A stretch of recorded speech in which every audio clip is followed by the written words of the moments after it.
Welcome back to the PI Files, where we dig into real cases, real people, and the role of private investigators in uncovering the truth. I'm your host, Eric Peterson. I'm a licensed private investigator here in California. Welcome back to the PI Files. Today we're talking about something that affects every family, every workplace, every first responder, and every community: mental health. Our guest is Ben Shabad, a licensed mental health therapist and life coach who specializes in helping individuals navigate anxiety, relationships, life transitions, and personal growth. Ben is passionate about making mental health conversations practical, relatable, and accessible, helping people develop greater self-awareness, resilience, and meaningful connection in their lives. June is Men's Mental Health Awareness Month, making this a perfect time to have an honest conversation about mental health, stress, trauma, resilience, and the challenges many people face but rarely talk about. Today, we're going to discuss what has changed, what still needs improvement, and how we can better support those carrying invisible scars. We'll also discuss social media, the videos we see online, how tragedies can sometimes be prevented, and because not everything has to be serious all the time, we're going to talk about Ben's claim to fame as the Jeremy Allen White lookalike, and whether that's ever helped him score a better table at a restaurant. Well, thanks again, Ben, for being here. I really appreciate it. Yeah, Eric, thanks for having me. I appreciate it. It's kind of crazy how you just appeared in my feed. You were doing some sort of story reel, Banchi pizza, and how it intersects with mental health in Chicago. But literally, I think it was just on the search feed. So I'm glad I stumbled upon you, fellow Chicagoan. Can you tell me about yourself, how you got into mental health, how this all started? Sure. Well, let's see. I think I've been fascinated by why people do what they do. And so see how many people are carrying stress and trauma and anxiety beneath the surface, and a lot of the times those same people appear completely fine on the outside. That disconnect, I think, really drew me into mental health. I like helping people understand themselves better and helping them learn that struggling doesn't mean you're weak. It just means you're human. And so I love just being able to apply what I know about psychology as a therapist to help people improve their lives, live more meaningful lives. What was that journey? What, in terms of education and training and things like that, what did it take to get to where you are? So college, grad school, been working for a long time. So, it's interesting. I think, and you probably find this in your field too, so much of the learning comes on the job. I'd say the vast majority. It's not because you can't just read the textbooks and then apply it. It's really about connecting with people and becoming a very good listener. And you just develop through experience, and you learn a lot of things, and so I just feel like so many of the skills that I have just come from the people I've interacted with, clients I've seen, colleagues I've collaborated with, and it's been a real journey and a real adventure. And I feel like you get better at doing what you're doing over time. I completely agree. And the fact that you said you're curious about why people do what they do, that's a curiosity of mine for years. Yeah. And sometimes I get a front row and I get to ask them in the middle of something or after something happens. And it's pretty amazing. Now, so is there any misconceptions you think that people have about therapy, or people are afraid of it, or people think that's something wrong if they do it? Yeah, I think there's a ton of misconceptions about therapy, although I think a lot of it is changing just because people are talking about it a lot more openly now in public. But one thing that I come across all the time is people think therapy is only for people in crisis. And in reality, therapy is often just effective before things become a crisis. It's really about being proactive. It's kind of like going to the gym for your mental health. And so I don't want to wait till you get totally out of shape before you decide to get on the treadmill. Same thing with therapy, with mental health. So I think that's one of the big misconceptions I see all the time. It's interesting you say about going to the gym because of the type of work that I do and I've done throughout my career. Going to the gym, in my opinion, has been one of the top things to handle any sort of the stresses throughout the day. Yeah. Because I deal with a lot of crazy emotional situations and high stakes stuff, and it doesn't bother me after I get it, like a great workout and things like that. I think people sometimes maybe they don't realize or underestimate that type of thing. I agree with you. Exercise is so important for de-stressing because you carry a lot of weight. If you are invested in what you do and you care about it, then it's going to take a toll on you emotionally, and that can be a good thing, but you just carry a lot of that energy. And going to the gym and working out, and there's other ways to do it, but I really am a proponent of the physical activity. I think that has so many good benefits for your mental health. What do you think are the most common issues people are struggling with today in terms of mental health? Well, I'd say based on the clients that I meet with anxiety, loneliness, stress, burnout, relationship issues, just feeling overwhelmed in general. I think these are interesting times we're living in. Many people are constantly connected, but they still feel disconnected. And so, yeah, that's kind of painting it with a broad stroke, but that's how I feel about that. No, I hear. And are you surprised by like people at a certain maybe stature or level that you have as clients, and you're like, man, I would never guess? Or is it just something that you're like, yeah, I think everybody's carrying something? Everybody's carrying something. I totally believe that almost everybody is carrying a story that you can't see, carrying a struggle that you can't see, because we all have our own experiences, and we're not all dealing with our own stressors and problems in the right ways. And some people do it a lot better than others, but we're all going through stuff. It's the human experience. We all carry our own stress. We all deal with our own challenges. And so, yeah, everybody's got something, and everybody kind of tackles it in different ways.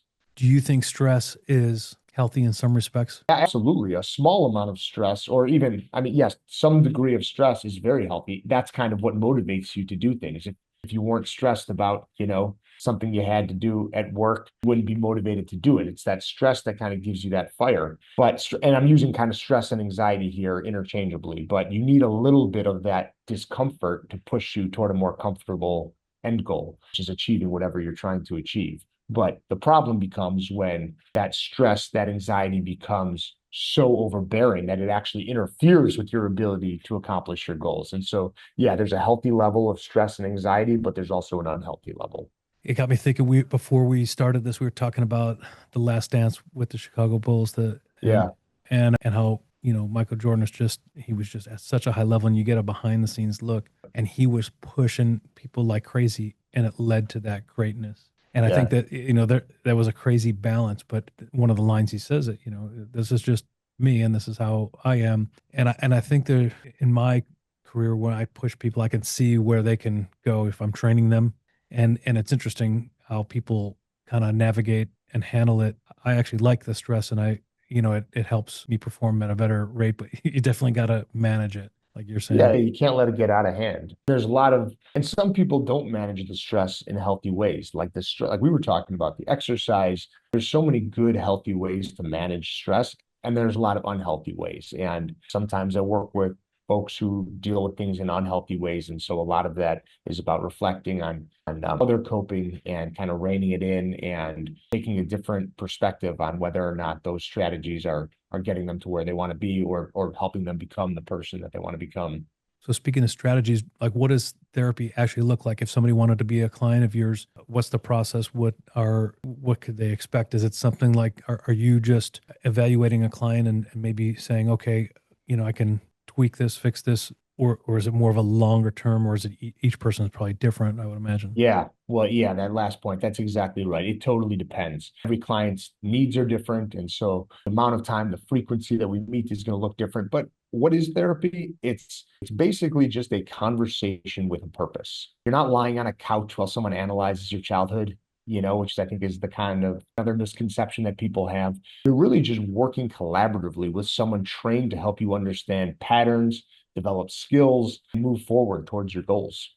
Now, what made you decide to go online and get into social media about it? That evolved. Well, I think I realized that there are a lot of people who never actually walk into a therapy office. They'll watch, a 60-second video. So if one of my videos helps someone feel more understood or motivates them to seek help, then to me, it's totally worth it.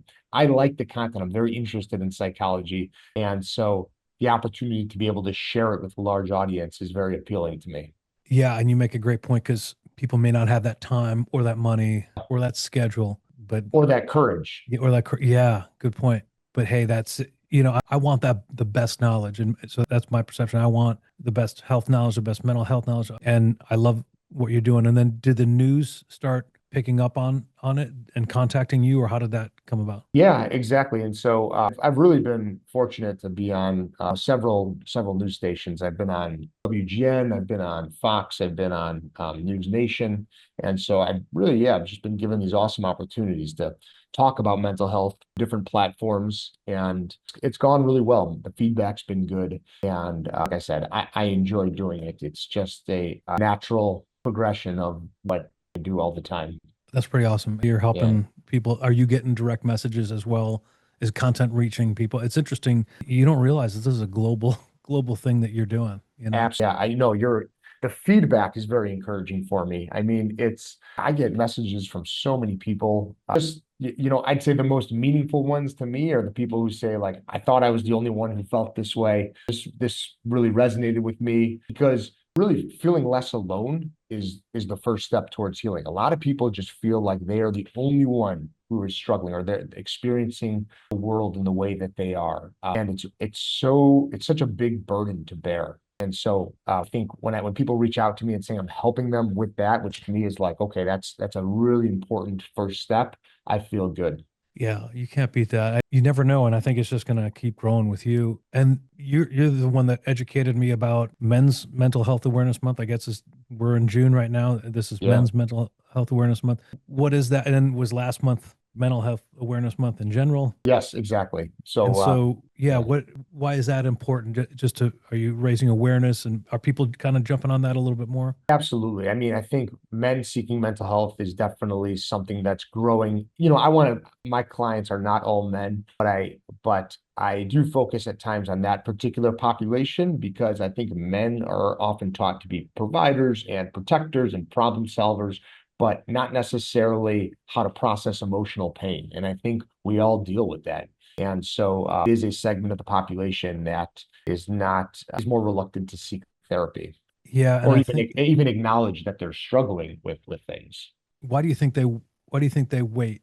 Why do you think that there's a problem with that? Well, I think a lot of us have been conditioned to believe that asking for help really means failure, and so a lot of men wait until the problem becomes impossible to ignore, and it doesn't have to be like that. It goes back to our analogy of the gym that we were talking about. If just start exercising, you don't have to wait till you have a heart attack or you have high cholesterol or something really is wrong. It's preventative, it's proactive instead of reactive.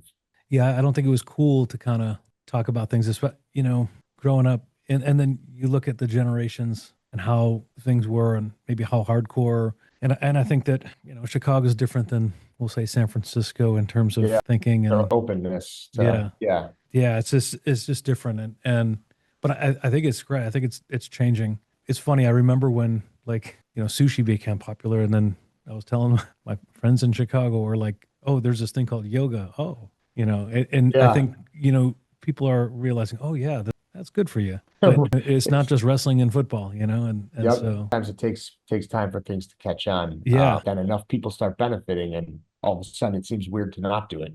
yeah. Do you see any? So you said you had both, obviously, men and women clients. Do you see any difference between the process and how they process emotions or stress and things like that? Yeah, I think there are definitely differences. Emotions are often similar, but the expression can look different. So men are more likely to externalize distress through irritability, anger, isolation, sometimes overworking, or substance abuse in some cases. So we're experiencing the same things internally, but how are we dealing with them? How are we acknowledging and how are we responding to them? That looks different. You talk about like external stuff. I don't know if, I mean, I read people constantly, and I'm sure you do the same. Yeah. When you look at like when we're on the freeway or on they call it freeways here, and or the street, and you see just somebody just going crazy driving, and then you see the road rage stuff, or Yeah. when you're out and about, are you recognizing and identifying certain things as you're coming across people? Yeah, I mean that's a really great question. I always am thinking about why people are doing what they're doing, of course, but there's also, we all have a piece of that to us, the road rage piece, the frustration piece. So I'm not like driving around on the freeway like some Buddha, I'm just always in this calm flow state. I get frustrated too. But yeah, I do think I naturally try to read people and a lot of the nonverbals definitely, all those sometimes that's hard to read when somebody's in a car. Yeah, I'm curious about it. That's what it is. I'm naturally curious about it. So it's kind of like just going one step deeper into like what are they saying? And then like what are they actually saying? sometimes you see a disconnect between people's body. I'm sure you know all about this throughout your professional history, but you're looking for differences in people's body language and what they're actually saying verbally, and that can be a real insight into what's going on. Has any of your friends or people in relationships with you, are they like, oh, I know you're analyzing me or anything like that? I think people say that. I think it's more joking, like the truth is it's not because I'm a psychologist, I'm a mental health therapist that I'm always analyzing people. I think everybody does that. Humans, we're always trying to figure each other out. Mental health therapists have some formal training in that. Yeah. Do detectives, I'm sure you have some formal training in that. Yeah. But we're always trying to figure each other out, but it's not like every conversation I'm in, I'm doing therapy with people and Yeah. really diving deep and exploring. You only get that if you show up for therapy. Yeah, it's interesting. So yeah, I do it a lot, and then people tend to share a lot more with me, and sometimes they'll say, "Hey, I'd rather talk to you than my attorney or whatever," because Yeah. they work stuff out because they trust me, and but it's interesting, and No, I yeah, I bet it's a really interesting point too, and I didn't mean to cut you off. You don't have to be an official therapist to be a good therapeutic person for mhm, somebody. And a lot of us play that role in our jobs, whether you're a barber or any bartender, yeah, other bartender. yeah, Absolutely.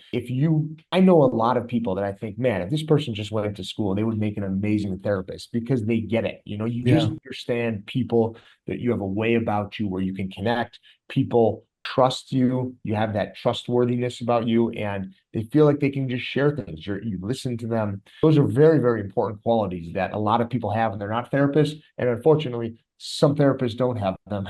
yeah. So, it goes both ways. Yeah, no kidding. That's a really good point. Are there any signs that like people should look for, family members or friends? Or always refer to it as like maybe like a baseline. If somebody's off, you kind of know what people are like at their baseline.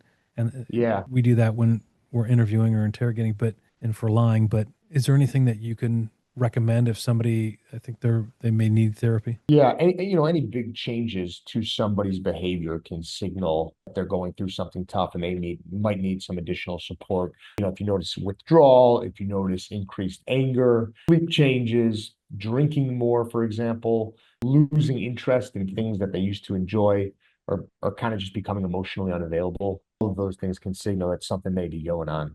Yeah, I've got an internal. I think my wife's got it as well. We've got it collectively as well. Where if we work, we're just like working too much, and then we're like, Yeah, okay, we gotta. And I think it's great to recognize and respond to that internal, we'll say, like gauge of where things are just going to start spilling over. So you need to, take those yeah. breaks. Absolutely. And that's for your own kind of peace of mind and allowing yourself to breathe.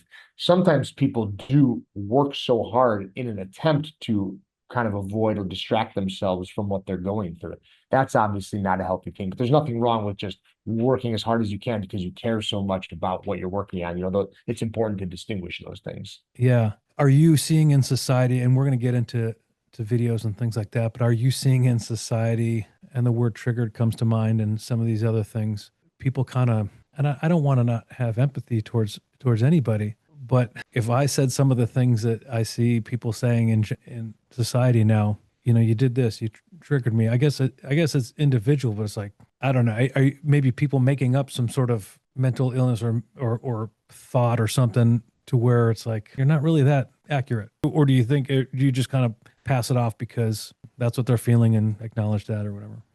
I think I know what you mean. So like if somebody thinks that they had an experience and it didn't feel good to them and maybe they felt triggered and then they kind of attribute a motivation to the person that did it and it may or may not be accurate, right? Yeah, or just kind of like manifesting something that you're like, well, I think you're just kind of being weird, like exactly where they're just being too Like overly something about it. like overly dramatic about a Yeah, situation. yeah, Well, everybody's situation is totally different and everybody's triggers are totally different. And so, sometimes, for example, if you've had some trauma an early trauma, and something that could seriously trigger that person might seem totally benign to somebody without that trauma. And so you have to be sensitive to everybody's Yeah. experiences. Sometimes when we're talking about those type of instances, the healthiest thing to do, and I do this with clients all the time, it's like we reflect on what actually happened, the facts, not the interpretation. We get to the interpretation, but you start with just the facts.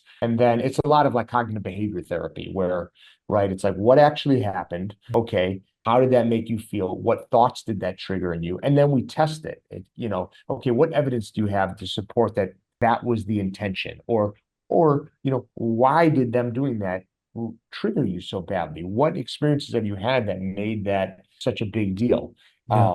I usually don't look, even I don't push the perspective that you're being over dramatic, because even if you're being over dramatic, well, there's a reason for that too, right? Everything is a cry for help Yeah. Good or point. signal. You're trying to communicate something. So I'm not as interested in it like, are you lying? Are you making this up? But it's like, why are you responding this way? Yeah. Right? What's beneath the surface there? That's always what interests me. Yeah. Yeah. I mean, it's just something that you haven't really heard about, when I was growing up. I don't know. It's just interesting in society. And I think that, I don't know, I think social media definitely has an effect on people, and sometimes in a negative way. Yeah. When you see some of these videos or, anything, I don't know what you consume, but there's a lot of things that go viral, and there's a Yeah. lot of kind of scary things out there.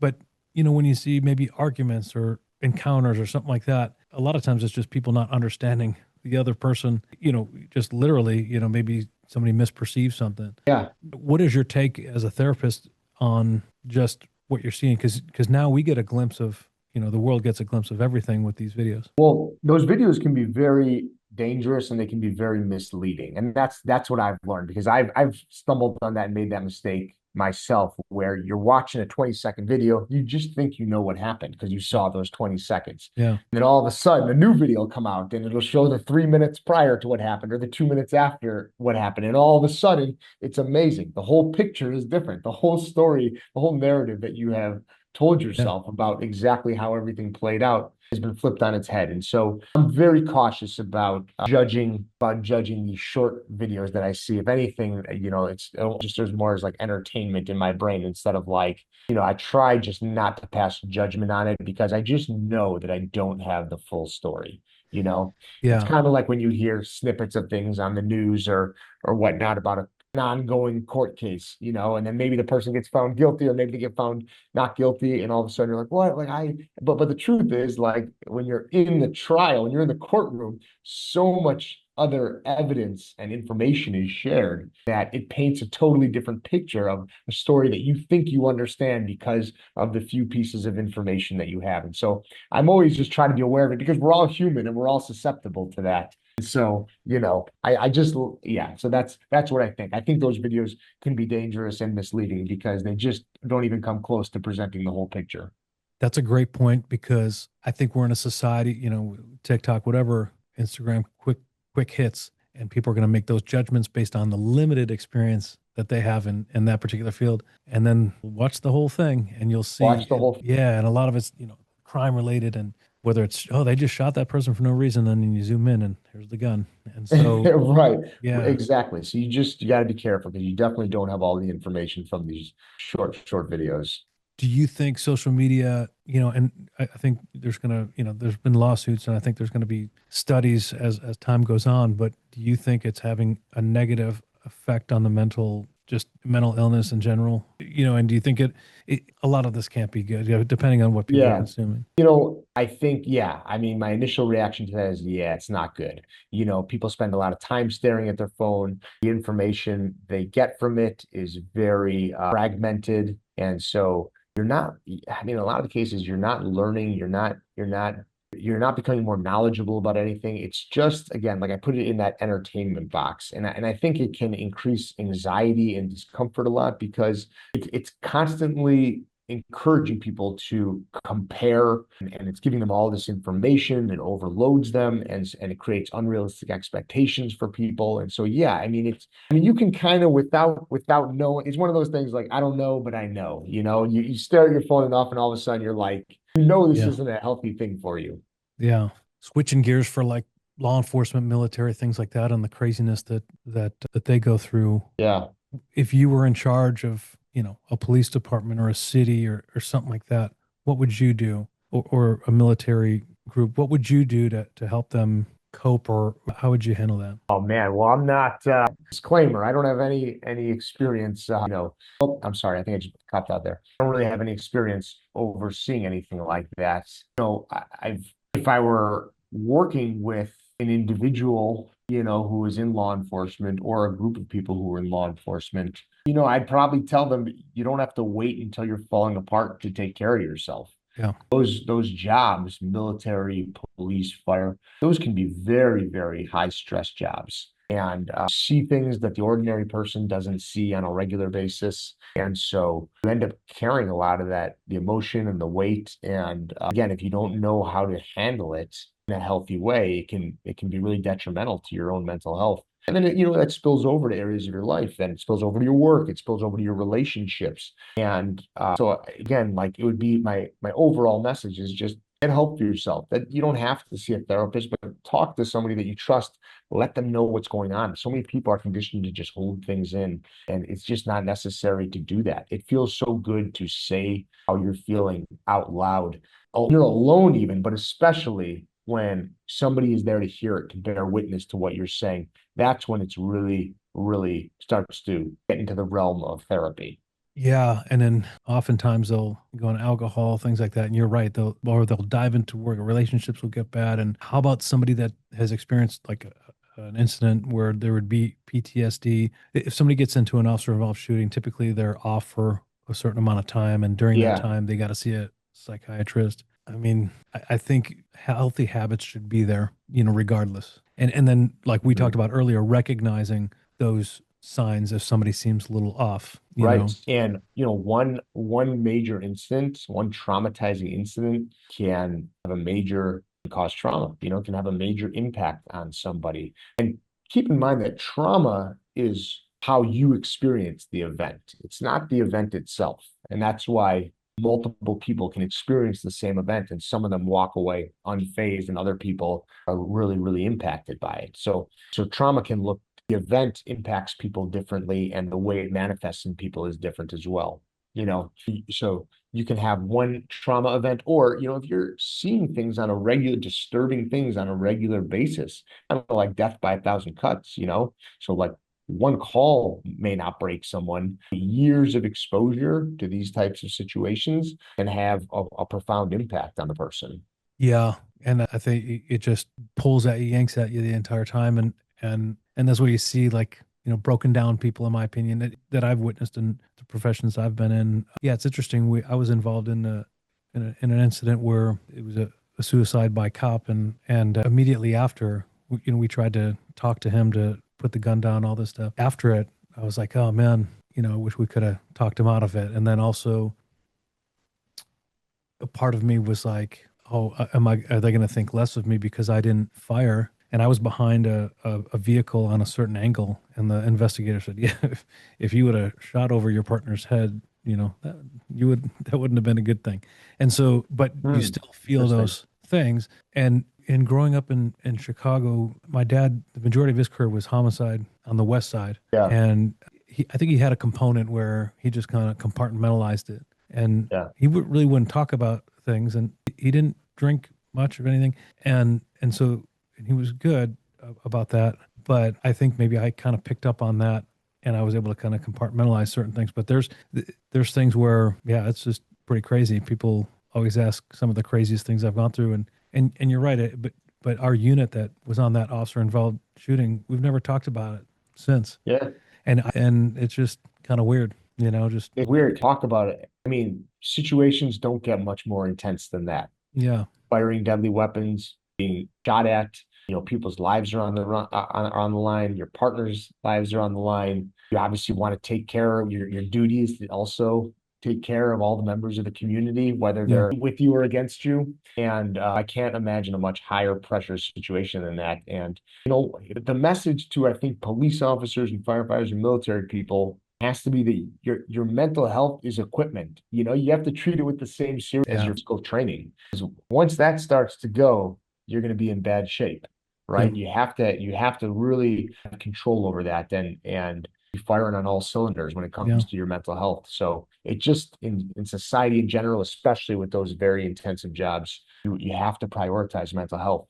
In terms of people getting anxious and just having anxiety, do you think that's just increased? And do you think it's because of society or just because we're talking about it more? Yeah, I think anxiety, again, I don't have any data in front of me to support this claim, but based on what I'm seeing in my anecdotal observations, yeah, I think anxiety is increasing. And I think part of it is just because we're constantly exposed to, I think a lot of it is connected to social media because we're exposed to so much information and it's highly stimulating information all the time. I mean, you walk down the street and everybody is staring at their phone. These aren't they're not reading books. Yeah. This very intensive, stimulating information that is in your face all day long. And so I don't doubt for a second that it contributes to an increase in anxiety.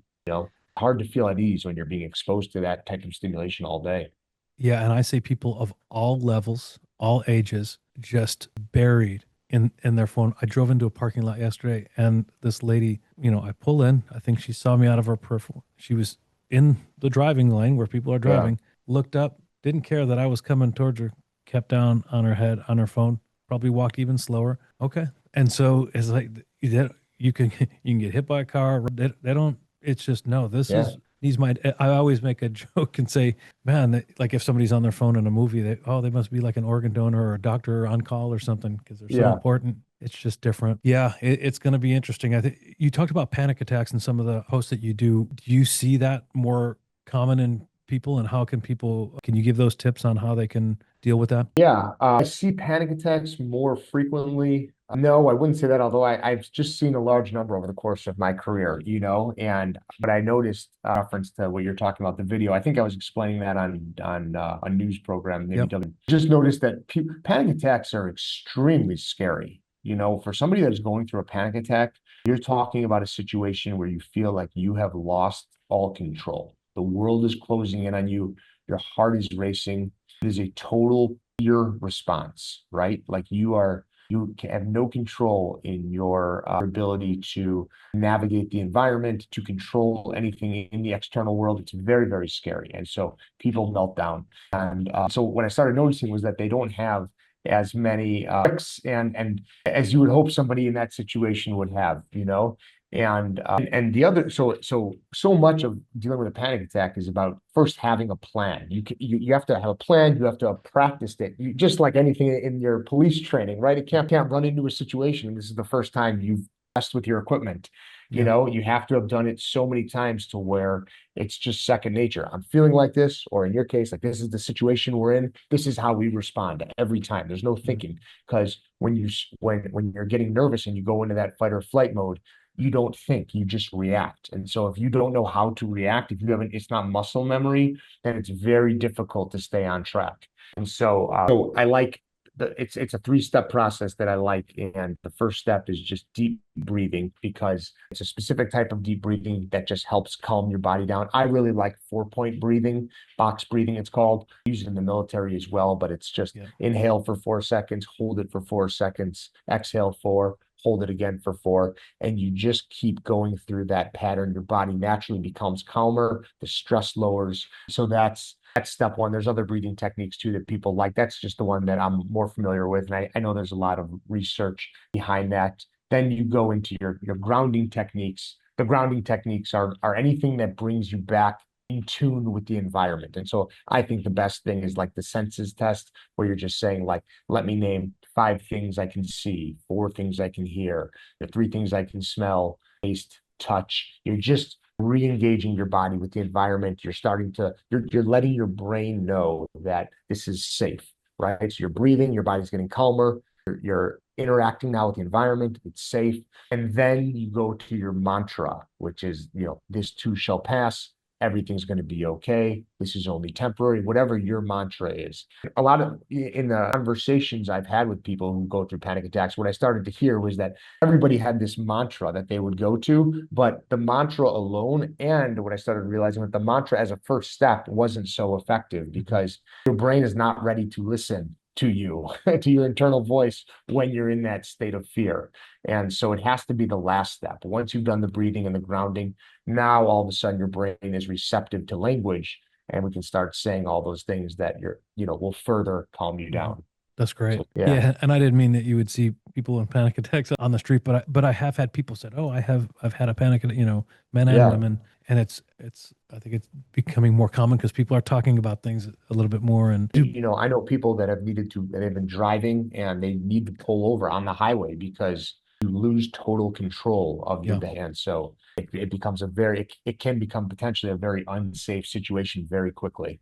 Do you think other people, because I think as you get older, you get more self-aware and maybe try to figure yourself out and a little bit more. Are there adults coming to you and like, hey, I know I got some things on board? Because, I think these days people are quick to maybe label something and maybe a doctor will say, oh, yeah, they have ADHD or this or this or that. And growing up, that wasn't a thing.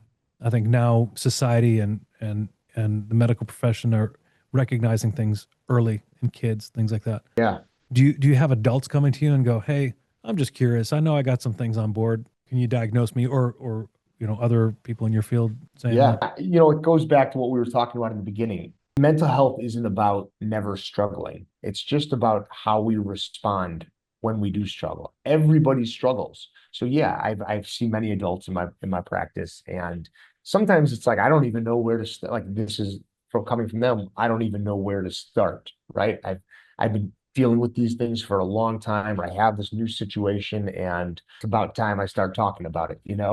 And yeah, so they're very eye-opening. I love those conversations. I love working with people. And sometimes it's just enlightening and relieving to them that they just have a space where they can openly talk about things that are hard for them. yeah, And you normalize it because it's I don't say normalizing it in the sense that like I'm tricking them into think like, oh, like you're not the only one. That's the yeah, actual truth. We all struggle with things. So yeah, there's so much fear that like if I say this or this is my experience, I need to be ashamed. I have to keep it in because other people, I'm the only one with this. And so there's something weird about me. yeah, Nope. So many people are dealing with the same thing. It's not weird at all. It's the human experience. All your experiences and the way your body or your brain processes the information is all of our experiences. And so there's nothing weird about it at all. and I think it It's makes us just better. damaging if you don't deal with it in a healthy way. You're right, and I think it makes us better as people to recognize, okay, I've got it. We're all good. We're all in Yeah. this together. It's. And that's the approach I take as a therapist. I never like that hierarchy of the therapist client dynamic. I'm not above you. I'm not better than you. I have my own issues too. Yeah, And so we're all people. And that's why this is so it's grounding and it's humbling. And it's why I love the job. I love working with people and helping them get through things. I work on my own stuff all the time. it's pretty rewarding, I would imagine. Do you have certain things throughout the day that I mean, obviously, diet, we talked about exercise. Are there any like supplements that you're like, you know what, a thing that seems to be popular now is ashwagandha? I don't even know about that. What Yeah, is one of my workers brought it to me, and they sell it at Costco. They sell it over and essentially it's more of a calming thing, kind of like you have melatonin to go to sleep, but there's gummies, there's pills, but it's supposed to calm you down. I know that if you got one of these Aura rings, you can tell when you're stressed out throughout the day. okay? So maybe that would be a good time to take it. But are there any things that you recommend Okay, habit? and like, Yeah, yeah, the regular exercise, the regular sleep has to be, those are yeah, baseline, of course. Putting in time for things you enjoy. In terms of supplements specifically, I am kind of a sucker for things that I think are good for me. And so one thing I've been reading a lot about, maybe over the last like year and a half, is all the anti-inflammation, yeah, language, talk, whatever. I hear all about that. And so like you don't want all this inflammation. And so some things that I do is I do like the turmeric, which I know is supposed to help with that, and apple cider vinegar. So I'm regular. I try to eat a lot of vegetables and fruits and things that I just think are good for me. There's so much research coming out now that your mental and physical health are so interconnected. And so if things are showing to be good for your body, I don't doubt that they're good for your brain too. yeah, And so it's always hard to know if it's like a placebo effect or not, right? I'm eating all the healthy things, so I feel better. But the truth is, when I eat a meal that I know is not good for me, I do feel sluggish more irritable. It's not a good energy. And Yeah. so as much as I love like eating an unhealthy meal from time to time, I do now, I'm much better now than when I was younger about thinking through how I'm going to feel in an hour or in a few hours. And if it's worth it to me, those several minutes of enjoying whatever, some fast food. How is the future me going to be happy with that decision? That's so tough in Chicago, man. That is so tough. I mean, California's different, but they got a Portillo's out here. They're opening up like a Maxwell Street sausage place down the street from me, which is going to be kind of crazy. Oh, I'm that's interested in amazing. checking out, but I'm like, it's tough because when I'd go to Chicago, I'd always go to this Bill's Pizza in Milwaukee, and when I landed, and there's so many great restaurants, and yeah, you think about that as you get older. So speaking of restaurants, there's a TV show that I watch called The Bear, and so Yeah. you were involved in a contest. Can you explain how that came about? Yeah, there was this in Humboldt Park in Chicago, and we're doing this lookalike contest a couple of years ago, and it was for the main actor in that show, Jeremy Allen White. And some of my friends and other people were just saying, like, "Man, you look so much like this guy. You should go." And I wasn't planning on going at all. I just thought it was, just not worth my time or something like that. And anyway, that morning I ended up deciding to go. And I just drove there thinking that there's going to be just a few people in the park goofing around or something like that. And mostly just went to view the entertainment, see what was going on.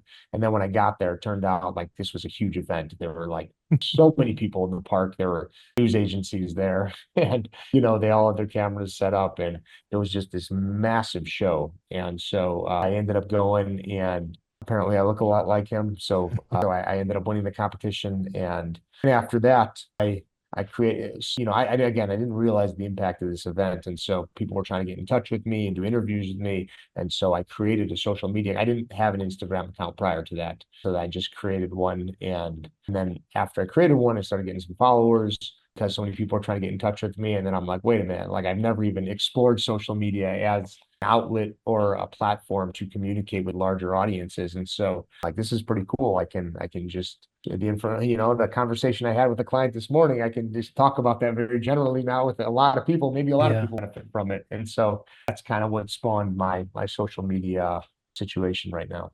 So what did you get for winning? I got $50 and a pack of cigarettes. And I saw somebody they hoisted you up Yeah. like you were a king, and somebody tried to hand you an old style, and you're like, Yeah. Yeah.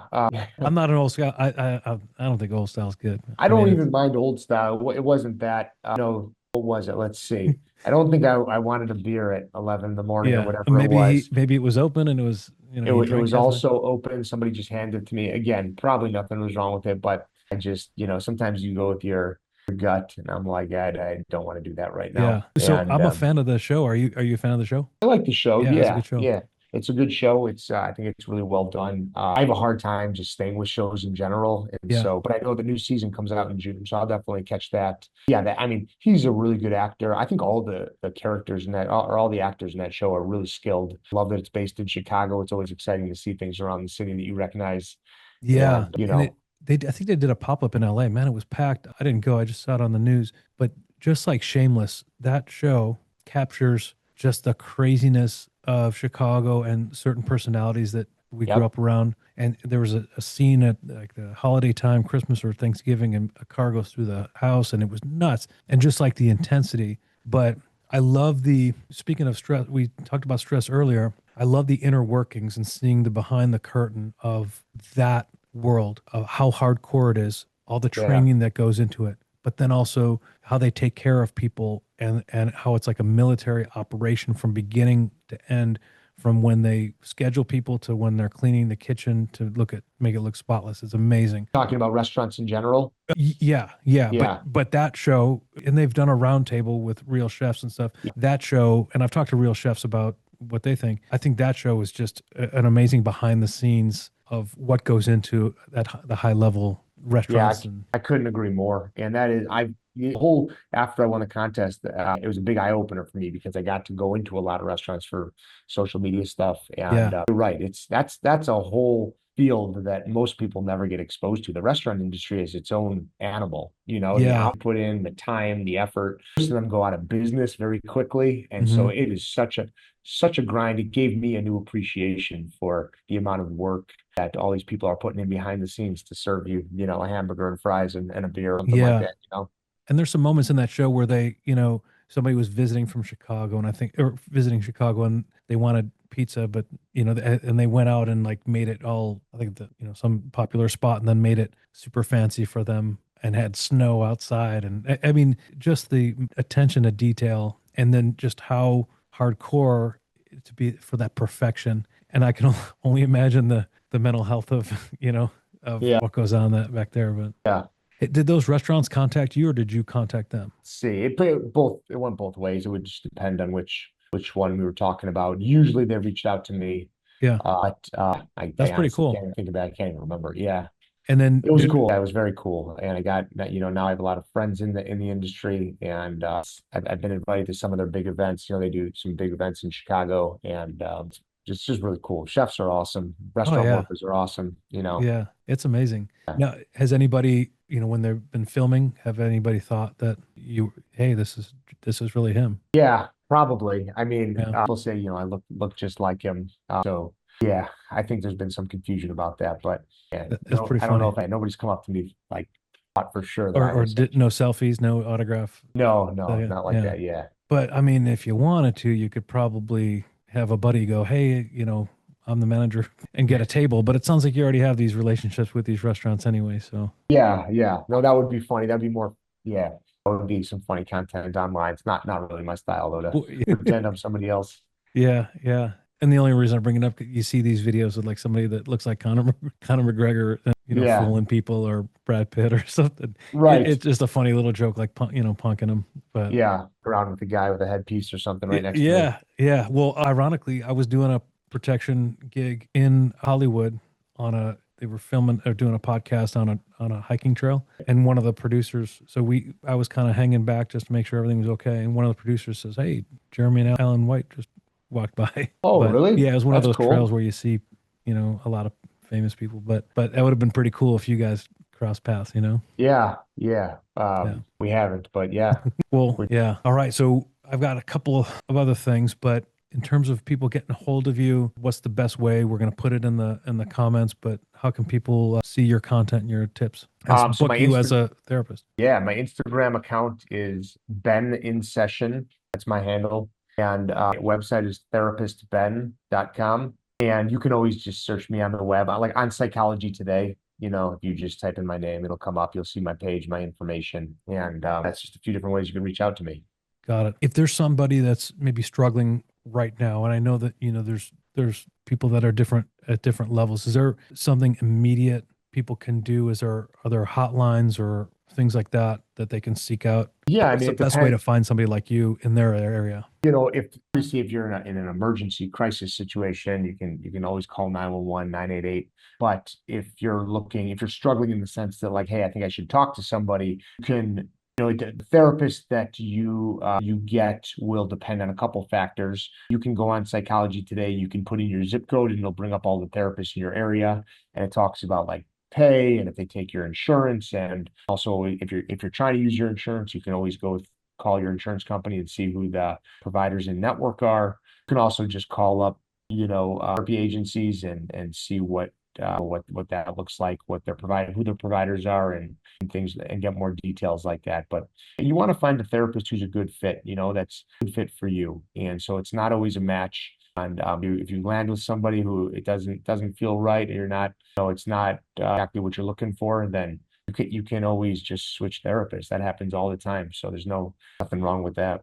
I think I saw, I don't know if it's BetterHelp or something that was advertised. Are Yeah. you doing remote stuff or what do you think about some of that other stuff that's popping up? Yeah, I do a lot of remote therapy sessions. Yeah, when therapy first went remote, like during COVID, it like kind of a weird switch, but now it's so commonplace. And honestly, most clients prefer it just because of the convenience. Yeah. Yeah, no, that's a very large part of my practice, and I think a lot of therapists are doing the same thing. Yeah, there's no issues there. And somebody from Florida or California can be your client or So I can see clients from Illinois and Florida. It's funny you Got said it. Florida. Yeah, Oh, those are the okay. two states I can see clients in. I also offer life coaching services, and life coaching I can pretty much do anywhere. A little different than therapy, but I offer that service as well. Good. Yeah, It's definitely needed. Life coach, business coach, all yeah, of it's needed. Well, I hope the audience got a lot out of this. I really appreciate it. Thank you very much. I'm glad I discovered you, and this was great. I really appreciate it. absolutely. Thanks so much for having me. I had a great time here, and I think it was a really important and fun discussion we had. So I appreciate you inviting me on. Absolutely. We should do it again too. So thank you, Yes. man.